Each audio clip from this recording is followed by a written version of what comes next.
Mambo vipi mpenzi mtazamaji wa channel yako pendwa ya Dar-Ton Media. Kama ilivyo kawaida yetu bwana, sisi leo tumeamua kuja kupiga story na kiongozi katika tasnia ya sanaa. Kwa hiyo tuna mambo mawili matatu ambayo tunahitaji tuzungumze naye hapa. Alafu tutarejea kwako mpenzi mtazamaji. Kaa karibu, usitoke hapo. Brother, habari yako? Habari ni mzuri tu, namshukuru Mungu, Mungu ni mwema. Kwa niaba ya wasio kufahamu, hivi ningependa ujitambulishe. Mimi kwa jina naitwa Mgaza Abdalla Ramadhani, ambao ni jina niliopewa na wazazi wangu, jina la kuzaliwa na jina ambao ninaopatia chakula kwa tasnia yetu ya sanaa natumia mchevu. Sawa. Sasa wapenzi watazamaji wa Dar-Ton Media walikuwa wanahitaji kukufahamu haswa wewe ni nani na nini unafanya katika tasnia hii ya sanaa. Mimi ni mwigizaji wa filamu na vile vile ni kiongozi katika wilaya yetu ya Mkuranga mkoa wa Pwani. Ni katibu wa chama cha waigizaji wilaya ya Mkuranga na vile vile ni mwenyekiti wa umoja wa wasanii Afrika, yani ile tunaweza Africa Actors. Mimi ni mwenyekiti la tawi la Tanzania. Sawa kabisa. Tulikuwa tunahitaji sasa kufahamu ni kwa namna gani mnaitizama hii sanaa kwa upande huu wa wilaya hii ya Mkuranga, wewe kama kiongozi. Wilaya ya Mkuranga katika hii tasnia, wilaya ya Mkuranga ipo down kidogo. Wasanii ni wapo wengi, vikundi ni vipo vingi. Katika wilaya yetu ya Mkuranga kuna vikundi ambavyo tunaovitambua vipo kama 38 katika wilaya yetu ya Mkuranga, wilaya nzima. Na wasanii ni wengi sana, ila kwa wale ambao tunawatambua kama chama wanafika kama 86. Sasa nilikuwa nahitaji kufahamu nyinyi kama viongozi ni mkakati gani sasa ambao mmejiwekea nyinyi kama viongozi ambao mmeupanga kwa wilaya hii ya Mkuranga itasaidia kama hapo ulivyotuambia kwamba bado unaona sanaa ya wilaya ya Mkuranga iko chini. Ni mkakati gani sasa ambao nyinyi kama viongozi mmekuja nao ili kuweza kuboost sasa hiyo hali ili sasa waweze kunyanyuka hawa wasanii wa wilaya ya Mkuranga? Sisi kama viongozi wa hii wilaya yetu ya Mkuranga kwamba wasanii kama nilivyosema ni wengi sana, ila bado hawajajitambua kwa kile kitu ambacho wanachokifanya au wanakipambania. Kwa hiyo utakuta wanaanzisha vikundi haviendelei, vinakufa, na wale ambao ni wasanii mmoja ambao ni solo wanaenda baadaye wana down. Kwa tukaona kwamba sisi viongozi kuna haja ya kufanya kitu ili mradi na wao wale wasanii wa wilaya yetu hii ya Mkuranga wajue kwamba kitu gani ambacho wanachokifanya. Kwa hiyo tukaona kwamba tulete mashindano ili mradi tuwape tuzo wa wasanii wa wilaya ya Mkuranga. Na sio tuzo tu, wakishapata ile tuzo nao wapate hata ile maji ya kunywa, hata awe na morali ya kufanya kazi. Na kumbe tukifanya hivi, kumbe kuna kitu ambacho sisi tunakipata. Kwa hiyo sasa hata wale ambao hawajafanya wafanye, nao watakuwa na morali ya kufanya. Kwa hiyo kwanza, kabla hatujaingia katika mambo ya kuwapa hiyo kategori, tukaona kwamba tuwape kwanza semina. Umeona, manake ni kama nilivyosema, vikundi vipo vingi, wasanii wapo wengi, lakini zile kazi ambazo zinafanywa zinakuwa hazina ubora. Kwa hiyo tukabidi tuwasiliane na bodi ya filamu ili mradi wapate mafunzo ili mradi tupate kitu kizuri katika wilaya yetu.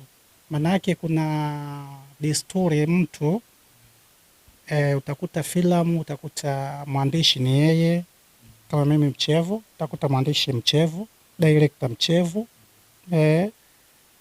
location manager Mchevu, umeona, kameramani labda naye Mchevu. Sasa ile ambayo haipo hivyo, kwa tukaona kwamba kuna haja ya bodi ya filamu kuja kutupa mafunzo kwanza, ajijue kwanza njia ile ya filamu, kuna njia gani ambazo za kuifanya ili mradi filamu zetu zenye ubora. Kwa tumewasiliana na bodi ya filamu, tunashukuru bodi ya filamu wametupokea kwa 100%, na akasema kwamba hiyo jambo ambalo mnataka kulifanya ni jambo zuri, kwa watalidhamini wao kwa 100%. Tunashukuru. Mafunzo yamepita vizuri, umeona, watu wamehudhuria kwa wingi, umeona. Kwa sasa tunajiandaa ili mradi tuwape tuzo wasanii wa wilaya Mkuranga, ili mradi na wao sasa wale wasanii wetu wajue kwamba wanachokipambania ni kitu gani, nao wawe na morali, nao wawe na mwamko katika hii tasnia yetu ya filamu. Ni tuliweke pembeni kidogo, ili swala la tuzo tutakuja kulijadili hapo mbele, lakini nilitaka kwanza nijue, kwa sababu umezungumzia hapo wingi wa vikundi kuwepo na baadaye kufa.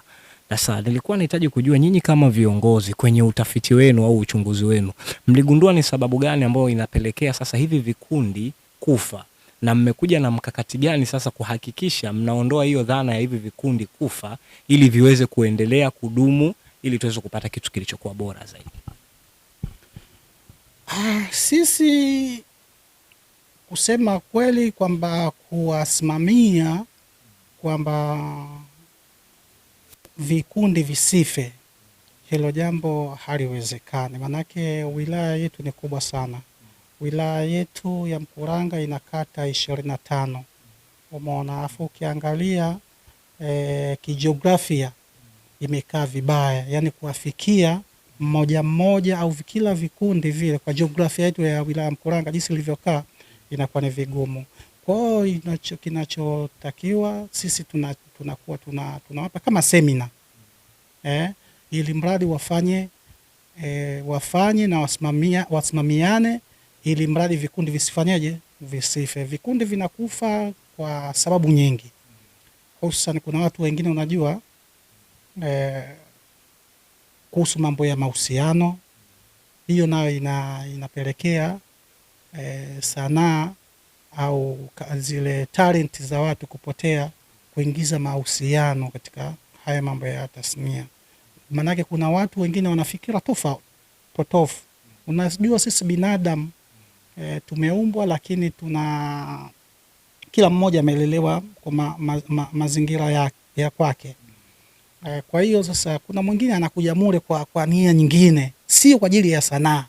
Hasa yule anakuja kwa nia nyingine, hao ndo wanaopelekesha kwamba vikundi vile kufa. Kwa mtu anakuja pale anaona kumbe pale kuna uni, umeona.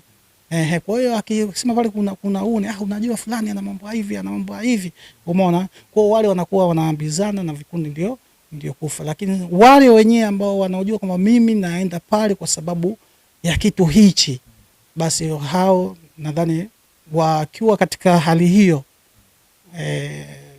watapata kile ambacho wanachokihitaji. Unajua unaambiwa kwa mshika mawili mmoja humponyoka.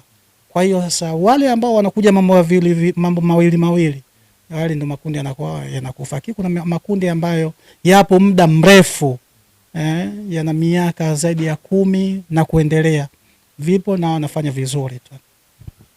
Lakini wanasemaga tatizo ni lazima litatuliwe. Kama tumegundua sasa tatizo lipo na linasababishwa na kitu hiki. Huoni kama kuna haja ya ninyi kama viongozi kulipambania hilo tatizo? Na ndo nilihitaji kujua mmejipangaje kulipambania hilo tatizo ili sasa hivi vikundi visiweze kufa. Narudia tena kusema kwamba ile Ujue sisi binadamu tumeumbwa kila mmoja na hulka yake, na malezi tuliolelewa kila mmoja na malezi yake. Umeona, sisi tunawaambia kama viongozi, ila utekelezaji. Unaona, kama mtu tumewekewa sheria za barabarani, natakiwa tuvuke kwenye zebra, lakini watu hawavuki katika zebra. Unaiona zebra ile pale, lakini hapa mtu anaona shortcut tu anapita.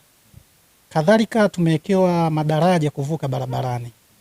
Umeona, mtu baada ya kwenda kuifuata lile daraja kuvuka na mbali, na pale pale chini ya daraja kuna kuwa na uzio wa waya umewekwa, lakini pale pale watu wanakata zile waya, wanapenya.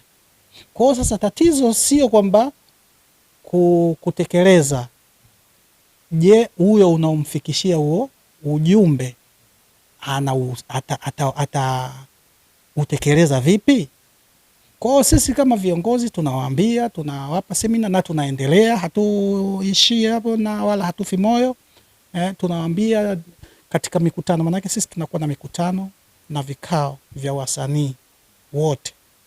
Kwa hiyo napokuwa hiyo, sisi tunakuwa tunahamasisha ili vikundi vidumu na talenti za watu ili ziendelee, waachane na mambo hayo ya mambo mengine haya.